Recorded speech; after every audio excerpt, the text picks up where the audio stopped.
number 2. Manchester United.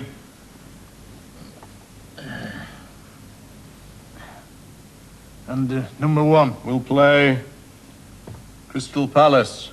And that concludes the draw for the FA Cup final. Well, the cup final underdogs have beaten the glamour clubs here in recent years. Will it happen today? Manchester United against Crystal Palace, who were 66-1 for the cup when this year's competition began. Well, that seemed about right, but then they beat Liverpool. Thorne flicked it on, and it's gone in! Pardew! 4-3 Palace! Well, an extraordinary match and a wonderful victory for Palace. With just under 3 hours to kick-off time, let's have some early news from the team headquarters. First, David Davis with Crystal Palace. The message from the Crystal Palace Hotel, some 40 minutes from Wembley, is we're as ready as we can be. Still no official announcement on the Crystal Palace team. The big question mark, of course, over what role Ian Wright will play, if any, in this cup final. Wright, who's twice broken a leg in the past year, but who's made a quite amazing recovery. My information is, though, that Palace will take no chances with their team, certainly from the start.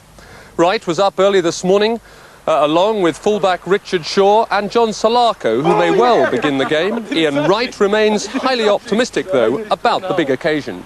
It's a great day. It's a very special occasion, and I don't think you should let all the razzmatazz and everything what precedes it inhibit you. I think you just got to go and just enjoy the day and the game. And you feel ready? Oh yeah, definitely. Yeah, I was born for this day. I was ready for this day. Andy Gray, the players tell me you got up exceptionally early this morning for you. Yeah, it is quite early for me. I mean, I think I got up about 9:30 this morning. I'm not usually up to about 10:15, on match days, or even later, really. Especially to come and speak to you people. But I got up early today. Is it excitement about the big day, really? Yeah, it is. I mean, last night I went to bed early, and I don't usually go to bed early, and I kept waking up in the night. Thinking it was morning, but it wasn't. Every time I woke up, it's still dark out there. But just getting ready for the big day today. Steve, when we talked last night, you said you had one problem to sleep on. Have you resolved it? Well, I've made the decision. Whether I've resolved it, only 3 o'clock will tell. But I've made my mind up of what I'm going to do with the team, and I'll just keep my fingers crossed that it's the right decision.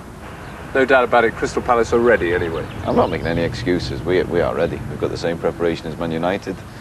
The 11 players who will kick off will be going hell for leather to bring the cup back to Croydon.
Clark 5 weren't that much good at football. So now, let's get out and about, because Barry Davis is meeting some other influential people here today.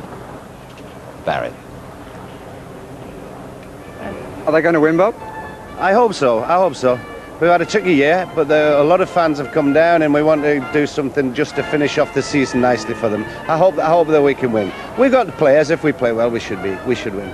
I hope so. Anyway, although I have a great respect for Steve Coppell and his planning, so we have to watch that. Will you be able to enjoy it? No, no.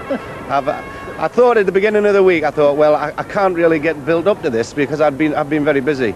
But this last 2 days, it's starting to get to me. And I can't enjoy it, no. I kick every ball today. Are you sitting next to his left foot or his right foot? Well, which one's the weakest? I'll decide that when I sit down. It's one or the other anyway. But I hope you enjoyed anyway. Thank you very much. Thank you. Mr. and Mrs. Charlton looking very well indeed. And the crowds are arriving now at Wembley for this first FA Cup final of the 90s, the first all-seated cup final. The capacity today down to 78,000. As for the football action, who do you expect to win? Well, I'm not at all sure. I'd better be very careful. My wife comes from Crystal Palace. Oh. I think, therefore, you should vote for Crystal Palace, shouldn't you? Oh, well, I'm hoping for an extremely good game. I have a childhood affinity for Manchester United too. When I was a small boy, they had a wonderful team. When I was a kid, I used to get twopence a week pocket money, and I always used to go to a newsagent shop owned by Peter Simpson, who was a forward for us when my grandfather was alive. And I just used to go in to spend my twopence in there just for the mere fact that he might touch my hand as he passed over the licorice wood. You've got all the gear, the blazer, the tie. So, yeah, look at that. Got to do our best, don't we, Barry? Will you enjoy the match, or will you be worried about it? I should be worried to death, really, but, you know, it's a marvellous day out for all of us who supported the team all these years. Marvellous day out for us, and we're going to love the day, whatever happens.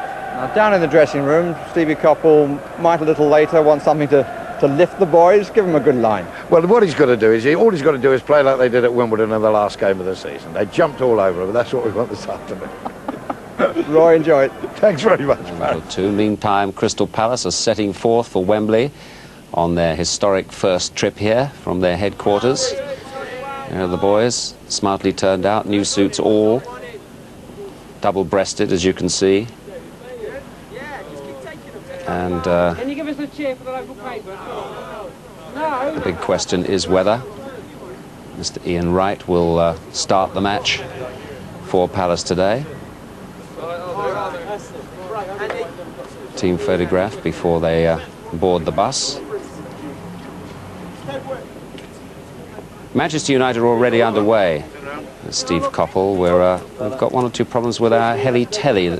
We show you the pictures from the air, as you know, and it's gone off to be mended for 5 minutes. It'll be back. Steve looking confident, the youngest ever cup final manager at 34, is only a boy. Thank you very much. Lovely. Look nicely relaxed.